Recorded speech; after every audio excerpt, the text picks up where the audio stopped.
I think our society is weaker. Instant gratification, Uber Eats, content you're consuming, order groceries to your door. Scrolling short form content is 5 times worse for your brain than alcohol consumption. Michael Sheedy, the elite fitness and performance coach for entrepreneurs. Renowned for designing customized systems that elevate body, mind, and business. Happiness isn't always comfortable. You have to, in the pursuit of your highest self or your purpose, get uncomfortable to actually be happy. I don't want to go to the gym every day. I don't want to eat healthy every day even, but I do it because I know that I feel so much better when I do that. Is there any belief about money, fitness, or life that you think, most people like, yo, like that's a little out there. Like I wouldn't agree with that.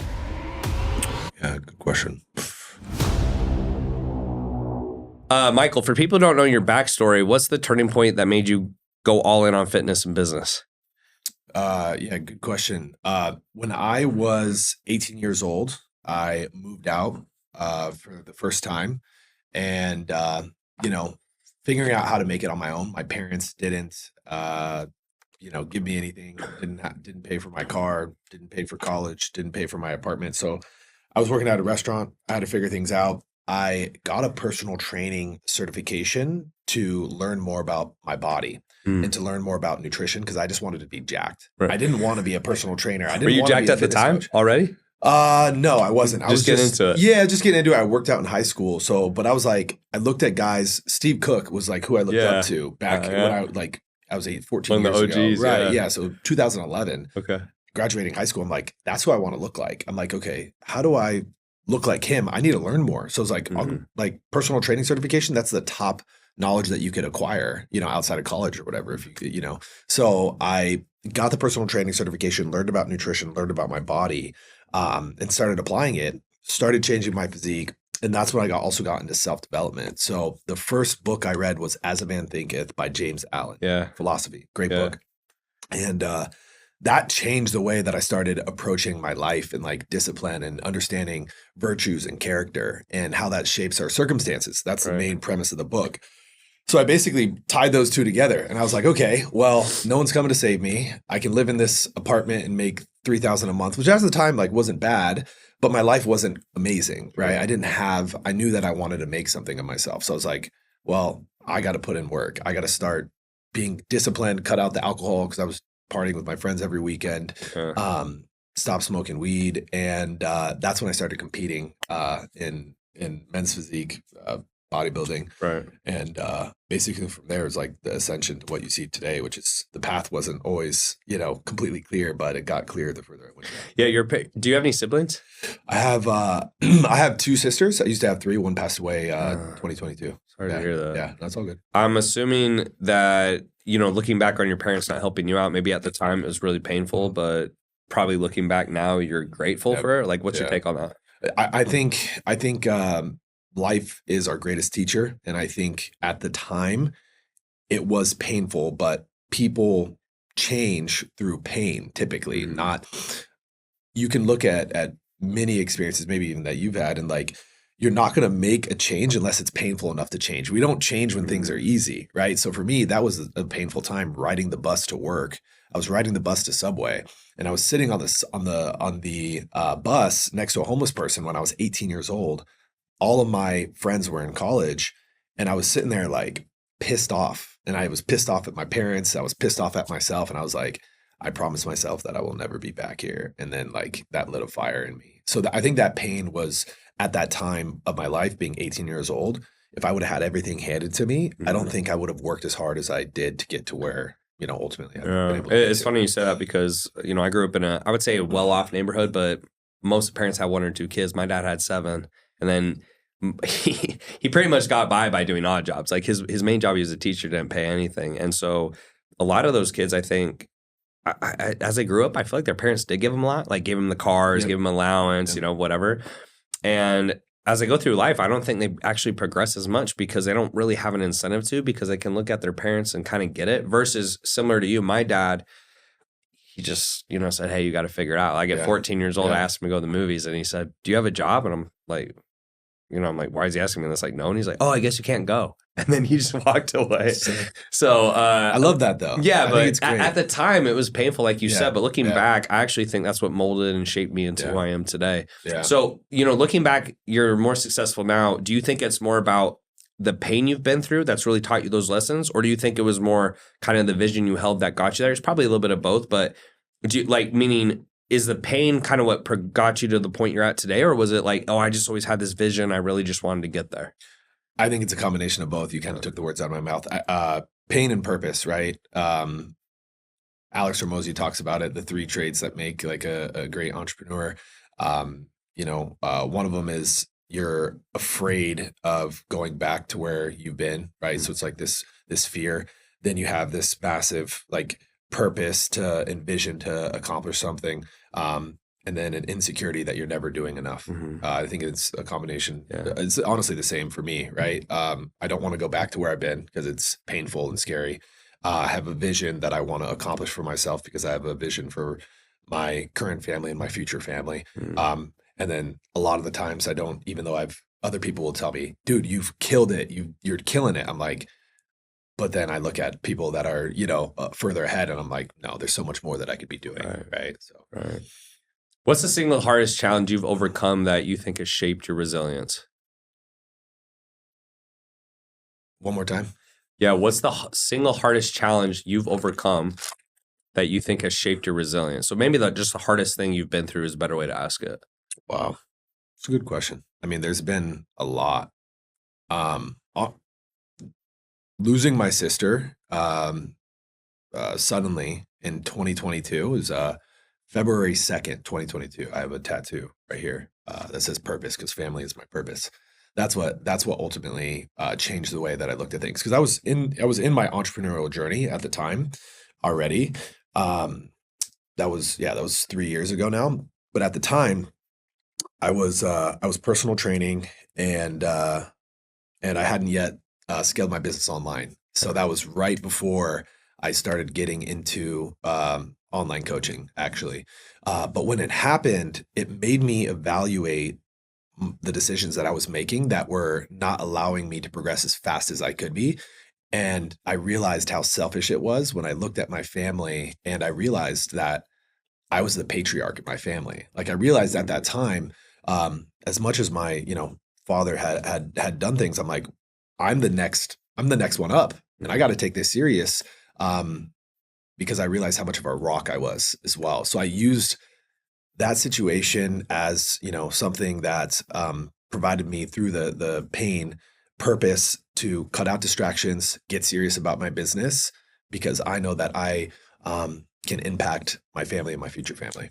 So would you say your driving factor is really you just want to bless your family? Was that like one of the main drivers? That was what I realized. Yeah, how important that was to me. And it's not like I needed that situation to happen to realize that, but that situation made me realize how important it was to me.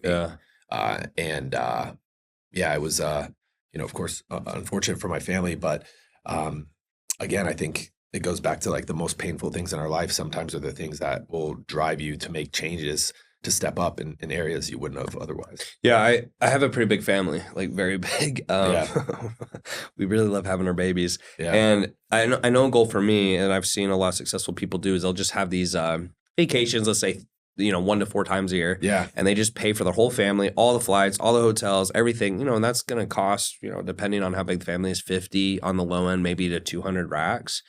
And so, if you're going to do stuff like that, which I think is great because it's, at least for me and my family, it's really hard to get everyone to take time off, agree on this, pay because they're just like, I don't know, it's really expensive. So being able to do things like that, I've noticed for me is really important because, experiences over things. I've just really facts. Yeah, I really fallen in love with that. So I like the fact that you're really, pushed by your family, because that has been a big thing for me, because at first it kind of starts for yourself, but once you have enough for you, it's like, how can you bless other people? And so I like that you've gone that direction. Yeah, thank you. You obviously, you're in great shape. So there's that. You obviously have a business, so you probably work really hard. Like, how do you balance discipline with rest, right? Because I think that's a big thing people will ask about is, okay, they're always trying to push, but is burnout inevitable, or like, are the things you do to try to avoid it so you can keep pushing, or do you just have times where you need to rest? Yeah, I've realized, I've done it all. I've worked 7 days a week, nonstop. And I did that consistently for 10 years. And I realized in the process, I think there's points in your life, specifically when you're building a business or you're starting something, where balance isn't as possible as it is when you get to a point to where you've delegated things in your business or you've automated certain things. And you're also more confident about, okay, these are the levers I need to pull to be able to make things happen, whether it's in marketing, sales, whether it's in fulfillment, whatever it is that your business is.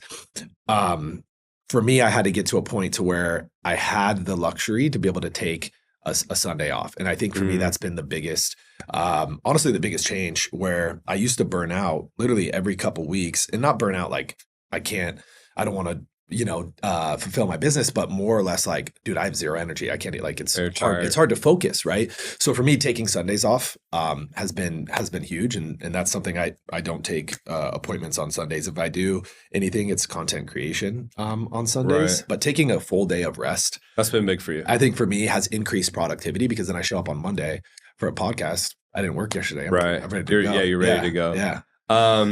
If you had to strip your success down in one daily non-negotiable habit, or maybe you have a few, feel free to share more. Like, do you have non-negotiables, and what are yours, if any? Yeah. Water and electrolytes right when I wake up is huge.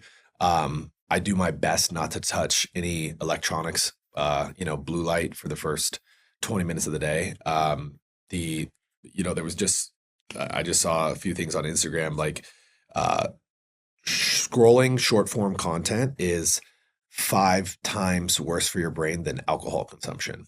From the point of, I'm guessing, addiction, right? Yeah. And what that means is like dopamine, right? So first thing in the morning, if you're like scrolling on your phone and looking at Instagram or short form content or messages, you're immediately giving your brain novelty, which then makes harder tasks, or things that are boring harder to do, like working out or eating breakfast. So for me, water and electrolytes, try not to check my phone or look at messages. And then I do red light in the morning as well. I'll do like 10 minutes of infrared light directly. It's good to wake you up. That's kind of like morning stuff that's non-negotiable. And then I always keep my body in motion. So, I mean, working out and eating healthy, that doesn't change ever. But I always go for a walk out in the sun every day, because I work from my laptop, You're so down, yeah. I'm like, I got to get outside and get some sun. So that's something I do every day as well. I don't know if this has been the same for you, but I notice when I scroll on social media, I try not to, obviously. Yeah. But it's funny because we work on social media. Yeah. If I ever get in the doom scroll, I usually notice it lowers my mood. Yeah. You don't feel better after doom scroll. No. Yeah. So like when I dial in my sleep, I'm working out, I'm eating healthy, obviously those things. You're getting sleep. I think I said that twice, but you get that. And then like if you cut out like the doom scroll, I just notice like I feel better about life or just my day in general. Yeah. When you're not doing those things, people say like they're depressed. I'm like, well, look at those 4 things. They're usually doing them. That's at least my take. Yeah. Because when I don't do it, I feel a lot better. Have you noticed something similar? Or like, I don't know if you ever gotten depressed because maybe if you're doing those other things, you don't notice it. Yeah. I mean, I think ultimately you're distracting yourself from things that you should be doing. I think it's harder for people who work on social media and use social media for the business, because sometimes I'm like getting caught up in like evaluating content, like, oh, let me see the framework of this content, but then you start to scroll and you're like, okay, cut that off. So I think for me, the biggest thing is like, I have my calendar, that's what I live by. Like, I know exactly what's happening at each point in my day. So there's no point where I'm like, okay, I don't know what I should be doing. And I think people that struggle with scrolling probably don't have their day mapped out. And those are the people who struggle with time management. Mm-hmm. Okay. So shifting a little bit to fitness and human performance. Most people, obviously, I see this all the time when I go to the gym. They look the same, right? They go to the gym for years and they look the same. What are the top 1 or 2 mistakes that you see that are holding people back? For people that look the same, who go to the gym and their body's not changing, a lot of them aren't focusing on nutrition the right way. I think a lot of people think they're eating healthy, and they're not. The things that hold people back are thinking that they can eat like drink alcohol on the weekends as their like cheat meal or cheat day and still get results. Because if you look at the weekend, that's Friday, Saturday, Sunday, if that's unstructured, that's going to be a third of your month, right? So you're not going to get an A+ physique or A+ results with a C- effort. So I think that's a big part of it. And just not structuring or planning out how you approach your nutrition and or training. It's just like, I always equate it to like a business, right? You look at a business, you have a business goal, you know how much you want to make. Oh, company needs to make 10 million this year. Okay. How are you going to get there, right? What things are you tracking and levers are you tracking and metrics, KPIs? You're going to track that. You should be doing the same in your body or else you're not going to get the same results. What do you notice? Like you're talking about tracking. I agree. Yeah. Most people should track. Why don't they? Like in your opinion, you worked with a lot of people. Yeah. So why don't people just track if it's kind of comes down to just being that simple? Like actually tracking your input, your output, your workouts, your nutrition. Yeah, your weight, your body fat percentage, your biomarkers and blood work. I think it's two things. I think it's lack of education and lack of intentionality, right? Intention equals intensity equals results. So the more intentional you are, the more intense you can be in the focus and the things you can get done, and the more results you're going to get. So I think part of it is laziness, truly, and then part of it is lack of education and potentially accountability. Like I've had a nutrition coach on and off for 10 years personally. As much as I know Even about, still. Yeah. Like I just had one this year who got me completely dialed. Yeah. I personally like having someone to kind of take away the guesswork for me and just tell me exactly what to do, even though I know what to do for my body. So I think I believe in fitness coaching. I believe in coaching, even business coaching, right? I like having structure and framework to be able to follow, because once you do that, it's plug and play, right? And that's what allows you to be more intentional. And I think a lot of people aren't intentional with their fitness, their life, or their business, and that's why they don't get results, yet they blame it on everything else but themselves. Yeah, 100%. If someone only has 30 minutes a day to train, I like that may not even be optimal, but let's say most people are like, oh, I just don't have time. What would you do them, or what would you make for them as a program? Like what program should they do if they said, hey, I only have about 30 minutes a day to train? Is there anything that you would say, hey, do this because you'll get the most optimal workout for that? Yeah, good question. If you only had 30 minutes a day to train, I would prioritize HIIT training, and I would do that a couple times a week. So it was like, if you could do 5 days a week, only 30 minutes, 2 of those days should be like HIIT style training, where it's like cardio, max heart rate, but using, a lot of load, a lot of weight, whether it's sled pushes, whether it's sprints, or whether like kettlebell swings, anything that puts your body under load and tension at a high heart rate range. That's going to be able to burn body fat and hold on to muscle, potentially even build muscle as well. The other 3 days I would do an upper pull, upper push, and lower body. And I would just prioritize 2 or 3 big lifts and hit 3 or 4 sets. And you could do that in 30 minutes. If you do that and you're focused on nutrition, you could probably get in decent shape just doing that alone if you're consistent with it. Yeah, I mean, what's interesting to me is obviously the nutrition is the biggest part, but as long as you dial that in, I feel like, even if like your workouts are not the best, et cetera, it's like that's just the biggest piece. Yeah. Because it's like 24/7 nutrition. You're training like even if it's 30 minutes a day, 2 hours a day. I think most of my training's like 2.5, but I do a lot of cardio. I do like 45 minutes of Stairmaster. Nice. But I think for most people, it just comes down to nutrition. And something I noticed even being to Vegas, like since I've been here, it's really everywhere, but it's just so much access to you're just walking. I'm walking around the resort, and it's just anything you want is at your fingertips. And so I just think it's really hard for most people at this point to say no to stuff. And just for me, it just becomes a habit. So like, I just don't eat that. I don't drink that, that type of thing. Yeah. So it's really interesting. What do you think the next big shift in fitness is? So examples would be longevity protocols, like Brian Johnson, right? He's been going kind of crazy. Peptides, maybe AI coaching. Like, do you see any big shifts coming to the fitness industry?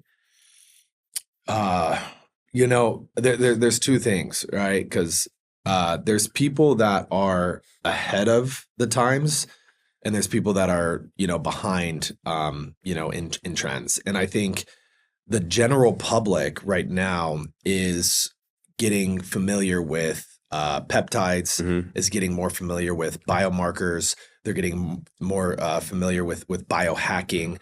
So blood work, gene testing, methylation tests, semaglutides, GLP-1s, BPC 157, which 5 years ago, people knew about methylene blue and BPC 157 that were biohackers and optimization. The general public is now getting more aware of that. So the general public is getting aware of that, while I think the biohacking community and the people who have been really into optimization are actually going back to more being less optimized. I think that's actually trending because people are realizing you can over optimize to a fault. So there's two sides of things. So where do you kind of fall on that? So is there anything you do specifically? Like for me, I know I got a little peptide protocol that I do. Outside of that, like I just try to do usually like a red light sauna, maybe cold plunge here and there. When I've been traveling, obviously I can't do it as much. And then just like stay on top of my gym and fitness. I feel like, or nutrition. I feel like outside of that, it starts becoming a little too much. Yeah. Right. Because of the peptides, I can wake up, I just like inject, boom, boom, boom, boom, boom, take everything. Which ones are you on? If you want a bunch. So I have a little pill cocktail. Yeah. So it's hard for me to remember everything off the top of my head for that. But for the injections, I know right now I actually have been taking BPC 157, TB 500 to kind of recover. I've been like really cutting and so not eating a lot. And so like I just noticed my ligaments. I just noticed I started getting really sore in the gym. GHKCU for the skin. Copper. I take what else? NAD plus. I take that. Try to think what else off the top of my head. I'll take L-carnitine, but before the gym, I'll do. I'm gonna say this wrong. Glutathione. Glutathione. Glutathione. Try to think what else. I think that's so like recovery, recovery stuff. And I just I'll take and then like some of the pills will be like methylene blue, vitamin DK3, D2, K3, that type of thing. Yeah, so you're on the ancillaries. Have you noticed? Just a quick question. Have you noticed a difference in the peptides? I personally feel like I have better energy. So, for example, I just came back from Dubai and then I came here, and last night I actually had good sleep. The 3 days prior was pretty poor. But I was still able to get through my whole day, and I was surprised because I was going on like maybe 4 hours of sleep, 5 hours of sleep. I feel like it gives me more energy than I would have without it. But I guess my downside risk to it is people go, okay, let's say it doesn't work. I look at it as, okay, let's say it costs me $1,000 a month. Because I make a lot, I just look at that as like $12,000 a year to get like a little bit of a benefit, even if it's this much, is worth the risk for me versus spending the money elsewhere. That's how I view it. Yeah, no, it's great. Yeah. Sorry, I was just curious. 100%. And then like, I think after this, in a couple of weeks, I'm going to Costa Rica. I'm doing stem cells. Like I just like I'm a little bit more aggressive. I don't try to do like over the top. Like I think like Brian Johnson, I think is over the top. It's over optimization to a fault. Right. Yeah, I think potentially. I like what he's doing. Like I like so I can like learn from it. But for me, it's like it's just too much. Like he has a very strict bedtime, and he won't do certain things. And the anal, it's anal retentive. I think 100%. Okay, so here's a little bit of a like fitness question for business. Do you think physical fitness is required for business success? Right, and this is a big topic for people. I think some people agree and some people don't. What's your take on it? I think it's not required. No. Will it help you? Without a doubt, yes. Because being a fitness coach for the past 13 years now, my niche and who I primarily worked with is guys like you and I, like men who are entrepreneurs, and what I've seen, and you're maxing out, right? Like you came from fitness just like me. So getting into business, you applied the discipline that you and the character traits that you built in your fitness journey to your business. Right. And that's the relatability that I found as well. It's having discipline, which is doing what you don't want to do, that you need to do, right? That's super important when it comes to business. But there's people who have never been on a fitness journey, who are out of shape, who don't prioritize their health, who make a ton of money. But if you were to give those people better nutrition habits, more steps, more movement, better sleep, without a doubt, they are going to feel better and operate at a higher level. And for me, what I've realized, coming from fitness, a big part of my journey has been looking the best I can possibly look, being shredded, optimizing my health, my well-being, then going into business, completely opposite side of the spectrum, focusing on making as much money as possible and realizing that money doesn't equate to happiness and fulfillment. It is a part of our lives that's really important. But what's the point of having a ton of money if you don't feel good doing it? if you don't feel energetic, if you don't feel happy. And a big part of that is our habits in regards to our nutrition and training. So there's a lot of people that make a ton of money that are overweight or out of shape or have high cholesterol, high blood pressure, because I've talked to those people. But 90% of the men, women, or anybody in business, if they're not focusing on their health, and they will have more energy, more fulfillment, and more positive well-being from doing that. I notice when I'm really on top of my fitness, I can just get more done. Yeah. Right. That's the biggest thing. I'm not like, wow, I got I get a lot done, but it's like I can go even harder. Yep. And so I think when you're not on top of it, you may not notice it because like you feel a little bit worse, but obviously you're just like, I'm just performing at the highest level I can. I've noticed when I'm on top of stuff, I feel like I can just go and go and go a lot longer. Yeah. So that's at least been my take. So I agree with you. It's just when I am on top of it, I feel like I can get more done. Yeah. Yeah. And it's just, from being in better shape. And so your body has a little bit more energy. Yeah. Cellular energy. Yeah. So shifting a little bit into your business, what's the biggest financial mistake you made early on, and like how did you recover from it? I've never been afraid to take risks, in regards to financials when it came to my business. I invested into your program. Mm-hmm. Your program was the first one that I invested in. Was it really? Yeah. Crazy. The first thing I ever paid for it was $24K. Wow. That's the first thing you paid for too? Yeah. With a credit card. I was got some big balls right there. You have to, right? So I think I have that because I came from nothing. So it's like, okay, well, sink or swim. Right. What am I going to do?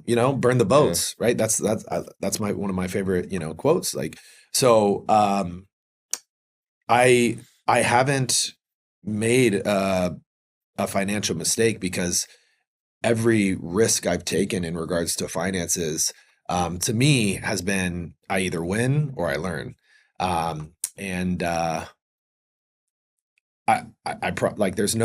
haven't made a bad mistake yet. Mm-hmm. So good.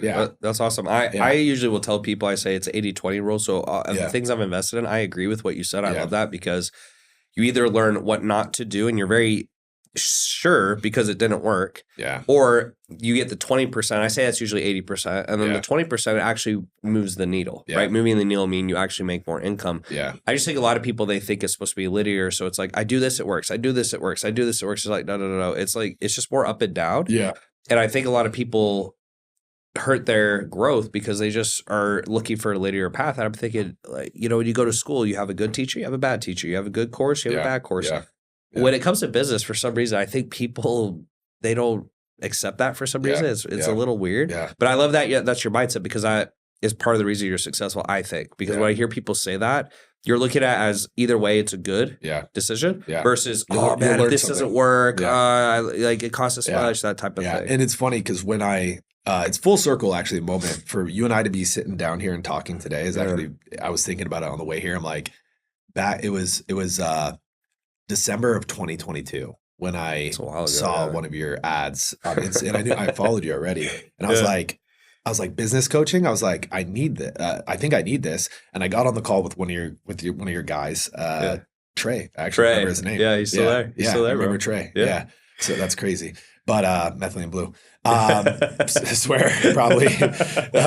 Anyway, so I got on a call with him, and then I remember talking to one of my clients who's a big entrepreneur, and I was telling him about it. I was like, bro, I want to do more. I want to scale. I want to, I know there's so much money to be made. I just don't know where to go. I got on this call with this business coaching company. There's this guy, and it's $24K. And I was like, I don't know what I should do. And he's like, bro, do it. He goes, if anything, you're going to learn sales, which is, you can take that and use it anywhere you go. He's like, but what do you have to lose? Mm-hmm. What do you have to lose? Because you're already not where you want to be. So that was the deciding factor for me, was having somebody else that's made more money than me tell me, yo, do it. Yeah, it's always been interesting to me where people, when they don't make a decision, they think they're not losing anything. But I always am looking, by not making that decision, how much money are you losing out on? So for me, I remember I dropped out of school as a petroleum engineer. Yeah. And, you make about $100,000 a year. So let's say, I've been doing it for 6 years, $600,000. Yeah.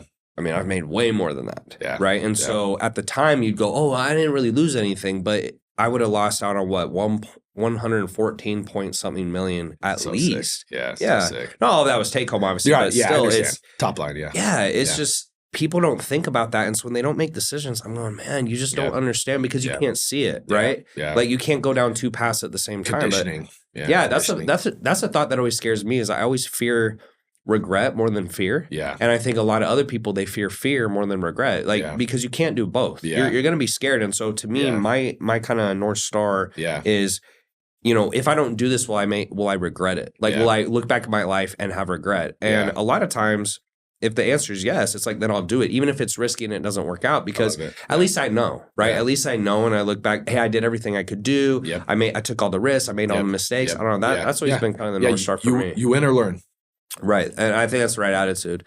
So let's just say hypothetically things, you know, went south. You have to restart. You have $1,000 to your name and your current knowledge. You could keep that. What would you do to build back to 6 or 7 figures as fast as possible? I would utilize social media and my network. Yeah, I think those are the two things that are massively important. Your personal network and your relationships and your reputation is super important. I think some people lose track of that and lose sight of that sometimes because of like social media. They think everything is online. No, like I have a really strong like relationships and reputation that's allowed me to not only build my personal training business, which was multiple 6 figures, but now have, you know, I built an online coaching business where I've done over $1 million, you know, in the last 2 years. And that's, social media. And it's also the relationships I've already built that give me reputation for referrals as well. And in the day and age of online businesses, people forget how important word of mouth is still. And I think that's, you know, that's huge. So if you don't take away my relationships, my reputation, and I didn't have any money, just using my skills with social media, organic marketing, it's free to go on social media. You pay $0. A lot of people think you need to do paid ads right away. If you're running a business, you don't. You should start with organic so you could at least get your voice and understanding of marketing. You can make a lot of money. I can get on anybody's Instagram account. Give me a week to tee up some value that I drive there. It's just like Gary Vee said, it's jab, jab, jab, left hook, right? Deliver value, and then you ask for something. So I think I could build back pretty quickly. With referrals too, a lot of people don't understand. Those are usually the easiest sells. Yeah. And it's almost pure profit. Yeah. Because you don't have any expenses other than maybe your staff, right? And so it's funny you say that because I'll get some clients and they, you know, they're used to making money organically. Yeah. And then they get into ads and they're like, yeah, I'm only getting a 4X. I'm like, what do you think you should be getting? They're like, well, I usually get like a 20X. I'm like, okay, these people don't know you. Yeah. These people do know you. So I agree with you where if you do have that network, you can rely on it very heavily. You can make a heck of a lot more profit than you do with ads, right? Yeah. Ads is kind of like the icing on the cake or when you're trying to expand. It's what you do to like scale up, but then you have to spend money to make money in that. So if you're first starting out with no money, I think it's better just, you know, get the ball rolling first. So moving a little bit to more just worldviews, how you see the world. Do you think society is getting mentally weaker or just adapting differently? Weaker, 100%. I think our society is at a point where we need more people like you and I, honestly. Specifically like stronger men and more traditional values. I think that with part of the problem is social media, and I have a love-hate with it. Love it because of, you know, we can share information faster than ever. You can get information faster than ever. You can connect with people all over the world. Hate it because of what it's done to people's attention span and dopamine and reward cycles, right? Which is instant gratification. People think everything can come like this, whether it's Uber Eats, whether it's, you know, your content you're consuming, whether it's things that you can order, groceries to your door. These are great advancements in our society, you know, technologically speaking, but it's bad for delaying gratification and actually working towards things. And I think that's, you know, probably been the most detrimental thing as a whole. So getting back to like what is tried and true, which is delaying gratification, discipline, you know, honesty, virtue, like those things will always be true. And I think that's what's missing. And there's a lot of, you know, you look at the divorce rates are higher than ever. Women are having children later on in life. or they're not having children at all. And I personally believe in more traditional values. That's what I believe in. I think the nuclear family unit is really, really important for our society. And I don't think that is has been trending up. If anything, it's been trending down. Yeah, something you said that I agree with is the very instant gratification. I notice for me, when I feel the most pride in myself, it's always waking up and then looking back at the day before. Yeah. Right. And then it's like, oh, I made that choice. I made that choice. That feels good. Instant gratification kind of feels good like that moment. Right. Yeah. But I've noticed when I feel the most pride in myself, it's like, okay, like I had all these things. I do it. Maybe that day I don't feel that great because as I'm going through it. But the day after, I always can look back and feel better. And I think, I don't know, I just think maybe that's a trick that people need to just learn, because obviously, like if it's like, hey, I want pizza right now, or I want a Coke, or, you know, whatever. That's at least been the thing I've learned is kind of just knowing, hey, I'm going to feel good about this decision tomorrow. Yeah. I don't feel good about it in the moment because maybe it's uncomfortable or I had to wake up early or whatever. So I think that's good insight. You also brought up, you know, a little bit off camera and just now, like your more traditional values. Like what has either been, you know, you're in Vegas. Yeah. What has been maybe the pros and cons of being here in terms of dating, right? Like, is it been tough? Like, as a successful male, do you find it difficult? Like, do you know, you get a lot of attention, but you get the wrong attention? Like, what's dating kind of been like for you? Yeah. You know, and we brought it up too, like any major city, it's the dating scene is going to be an interesting one. For me, you know, I don't use dating apps. Or you go full old school. Yeah. I think that's the best way to meet people. It's the most organic way to do things. I currently have a girlfriend right now. She's amazing. So, and she has the same values as I do. How did you meet her? At a gym, actually. She worked at the front desk. So like meaning when you like when I'm thinking of what you're saying, like it's in person or nothing. Is it like that? No, well, I mean, social media is also a great way. You know, you can connect because then you can see who somebody is. It's a little bit, but just like no Hinge, no Tinder, no Bumble. Because I think I think dating apps are a bad place to meet people. I'll just say it. Yeah, I don't think a dating app is a good place to meet someone. That's my thought. And the reason for that is if you're on a dating app, it means that you are seeking. You're not attracting. And I personally think the best relationships start when you are seeking your highest potential or organically just being yourself, whether it's on social media itself and somebody, you know, you connect with a girl or you're a girl, you connect with a guy and you guys naturally, organically, you know, start having a conversation that's not immediately like, hey, let's go on a date. Because people on dating apps, I think personally they're missing something and that's why they're seeking someone. Yeah, it's also just like I mean, and don't get me wrong, I think it starts there, but it's 100% physical. Like you're not looking at anything else other than like, are they hot or they're not? Without a doubt, right? Without a doubt. So I think for me, not being on dating apps, and I tell like I made a piece of content on Instagram. Like a lot of guys they're at bars looking for women, or they're on dating apps looking for women.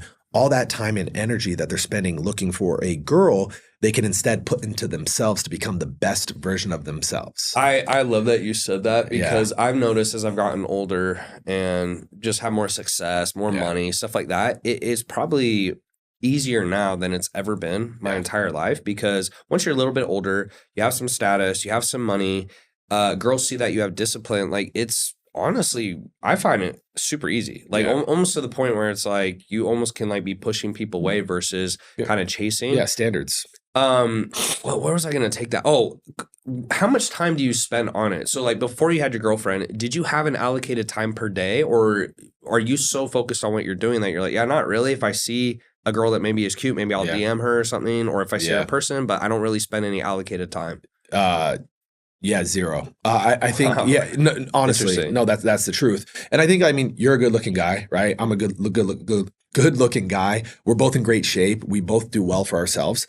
It's not a matter of, and this is why I think it's important for men, like work on your fitness, work on your business, work on your mindset, become a stable person. Like if you aren't making money, if you don't have your life put together, why are you trying to go chase women? Right. Yeah. And that's instant gratification. So for me, it's delaying gratification and going, let me work on myself and get myself in such a great place that I attract the woman who would want the man in her life that I am. That's the type of woman that I would want. It's interesting you think that, because I remember in my early 20s, I didn't date at all. And the reason I didn't date at all is I had the thought, I said, I mean, like, why would they want to date me? What can I bring to the table? Yeah. But I didn't really start dating seriously till I was 27. Yeah. When I started having some success, because I Yeah. thought, even if I find a girl I like, she won't pick me because I don't feel like I can bring anything to the table. And it doesn't mean, like, you don't want a girl who just wants you for the things, but I don't think it's bad if a girl's like, hey, I want a guy who's like stable. It's a character thing though. Right. That's my, you know, or who you are. I've never thought like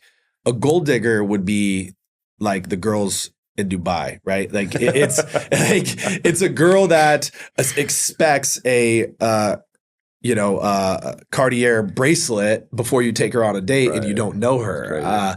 But a woman who wants a man who is well off, to me, as long as she has integrity and she's honest, it signals that she and it's a subconscious thing for women and a conscious thing as well. She wants a man that can provide her financial security, right? Because it's natural for a man to want to be a provider.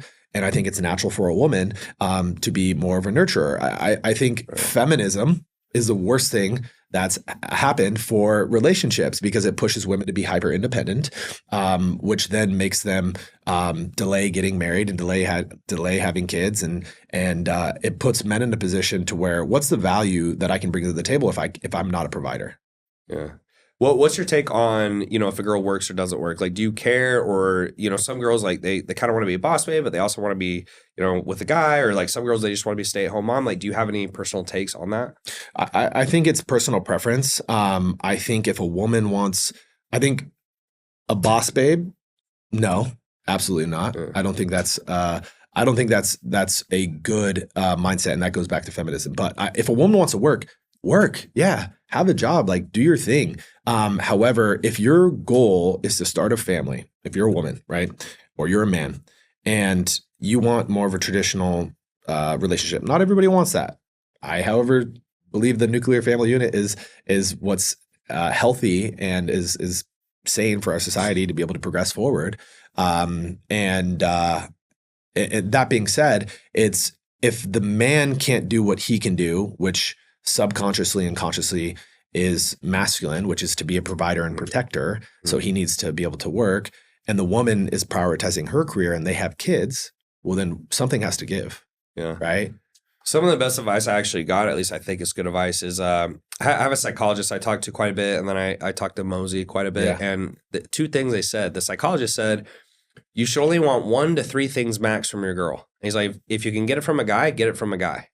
I thought that was interesting because, one of the things that was happening is he's like, dude, I just think you want too much from one girl. He's like, you want to be your business partner, your lover, your mother, not my mother, but like your wife, nurturing. Yeah. And he's like, bro, it's just too much. Yeah. He's like, 1 to 3 things. Yeah. Right. And that's it. And he's like, even 3 things is a lot. And then I was talking to Mosey and he said something similar. He said, he loves Layla and they have a great relationship. But he said, dude, like to be honest, he's like, if I had, let's say 3 different lifetimes and I had 3 different wives I married, he said, I'd probably be around the same level of happiness, meaning he's like, you always want what you don't have, right? Like he says, like if she's really feminine, then she won't be a boss babe. If she's a boss babe, she won't be really feminine. If she's short, she's not tall. And like, he was kind of bringing that up. And I thought that perspective was really good because I think sometimes guys can also go down the rabbit hole where they either want too much from a woman or they think, well, I need her this way, I need her that way. And to be frank, I don't know if it's always as big a deal as we think. Yeah. At least that's my take.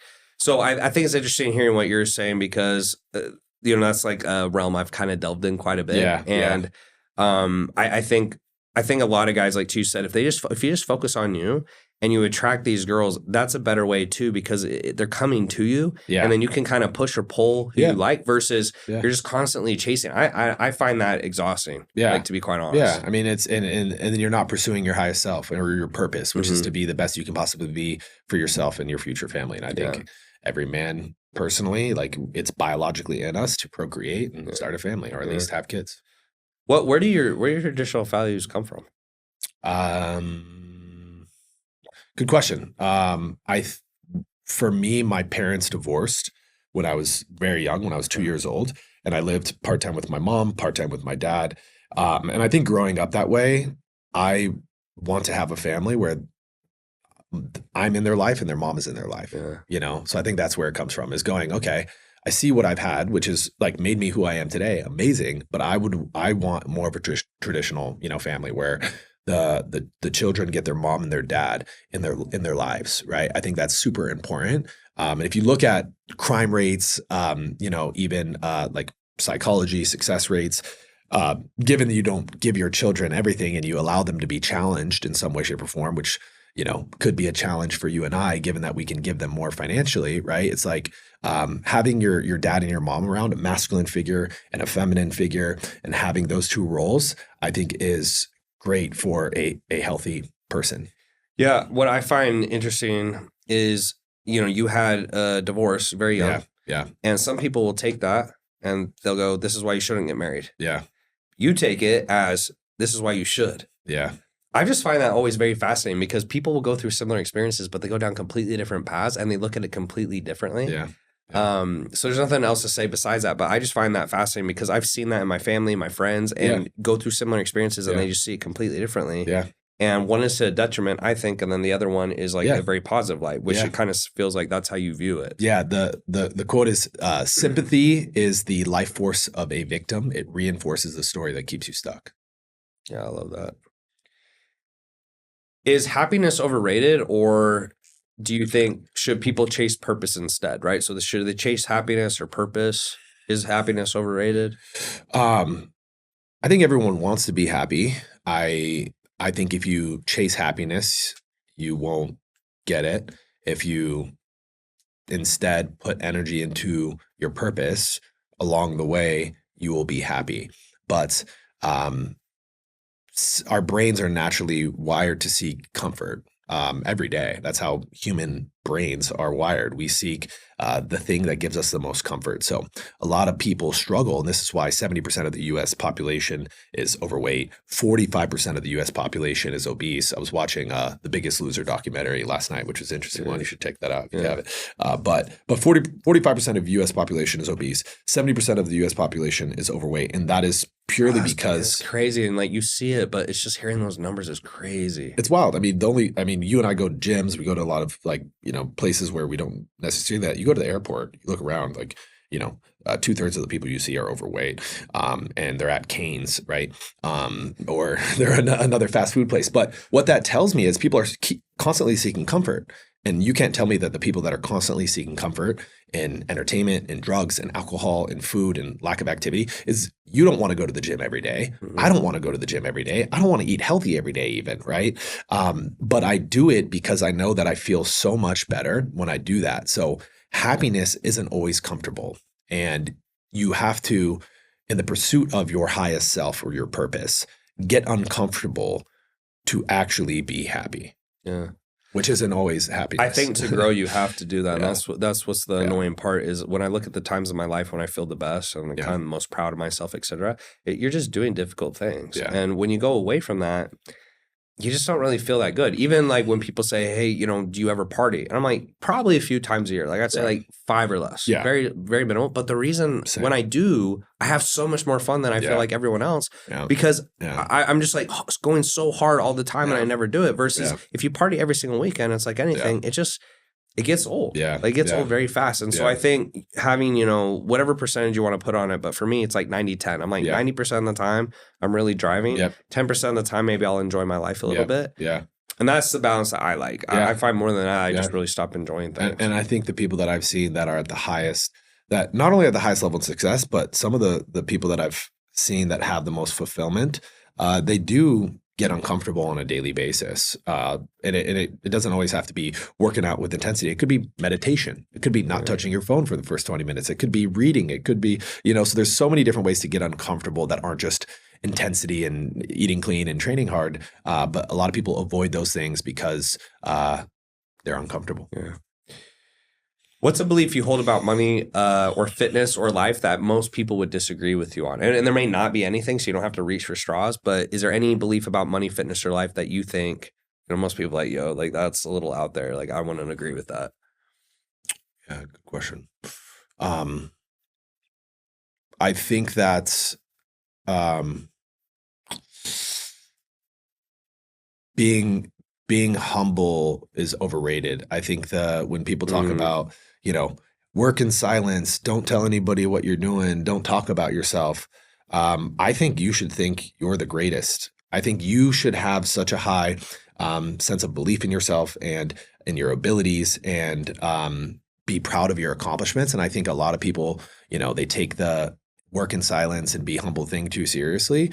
Being humble doesn't mean not telling other people what you've accomplished to potentially inspire other people. Being humble means you know that you don't know everything and you're not above certain actions or thought processes or habits. And that's my thought. What's the best money you've ever spent? We'll do a little rapid fire here. So a couple, like 4 rapid fire. What's the best money you've ever spent? Best money I've ever spent? When I invested in my first mentorship with you. I'm not just saying that because we're here, but that was the turning point in my life when I paid for mentorship, that I realized that I could pay for information to speed run myself to my goal. And that was, it wasn't just the program itself, right? But it was the action of doing it that made me go, since then I've spent another $70,000 on other programs. Maybe more. Yeah. I was the same, where I didn't know this world existed. Yeah. And then I paid someone, and I got a little bit of results. I was like, why isn't everyone doing this? Yeah. It just seemed like common sense to me. And so I've had quote unquote good and bad experiences, but similar to you, I look at it as, okay, the bad experience, let's say, didn't move the needle in terms of revenue, but I learned what not to do. Yeah. The good experience does move the needle. And then, like, when you look at what you spend and what you make, it's usually nominal. It's just so much less than what you actually make. And so it's always been a good decision for me. Yeah. What's one poor person habit you had to unlearn? A poor person habit that I had to unlearn. Shoot, man. And some of these are like hard. So if like it's tough, don't like stretch yourself too far. Yeah, no, for sure. So, I probably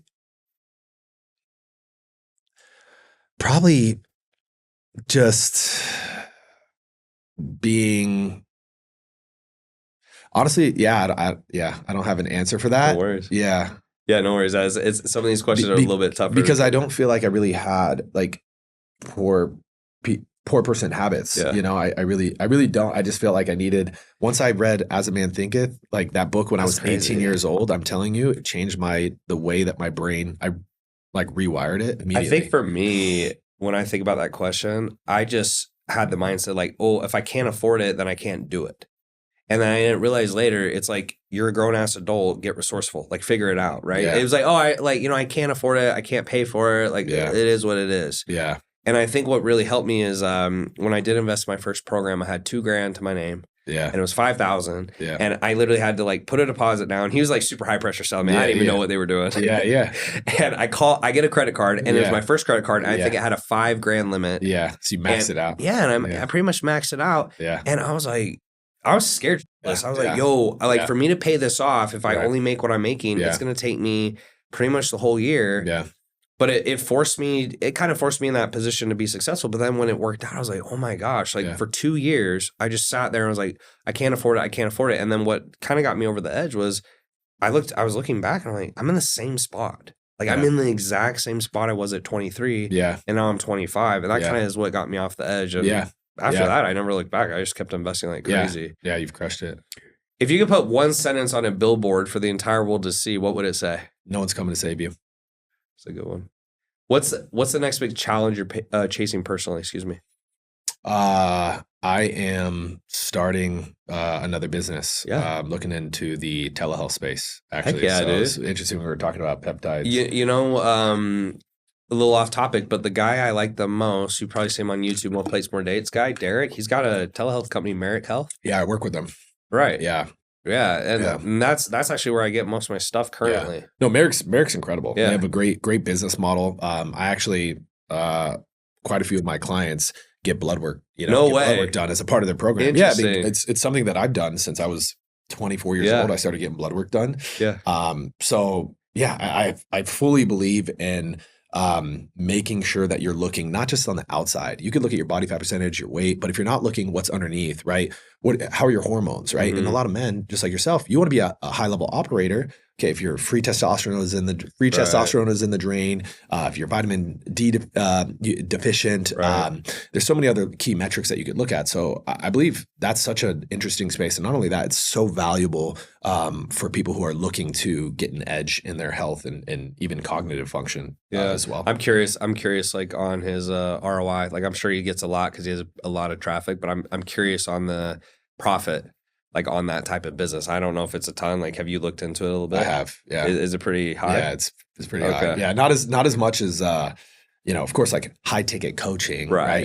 Depending on your overhead in your business, without any employees, you're at 90% or whatever. But of course, the more people you bring on in the sales process or the fulfillment process. The thing I like about the model is if you get a couple serious clients, like I'd be one of them. I mean, they don't do much, and like I'm just like hit them up when I need refills, right? And so those refills, I'm sure over time they really start to add up. Yeah. What's a question, and we'll kind of end on this. Like, what's a question I should have asked you, or maybe a topic I should have gone into that I didn't, that you would like people to either hear about or you think they need to know? Dude, I think we dived into some great. I love that we talked about the relationship stuff. I think a lot of people can get value from that, especially in today's day and age.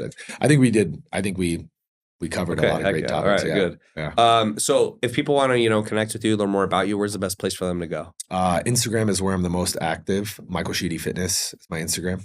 Yeah. Okay. Perfect, dude. Well, thanks for coming on. Awesome. I wish you the best success and everything, and keep looking 20 years old. Awesome, bro. Appreciate you. Thank you, dude. You're the man. All right. Yeah. Thanks for coming, bro. I appreciate it. Nailed it, dude. Do you mind getting a pic of us? Yeah, of course. Oh yeah. I need one. Yeah. Give it.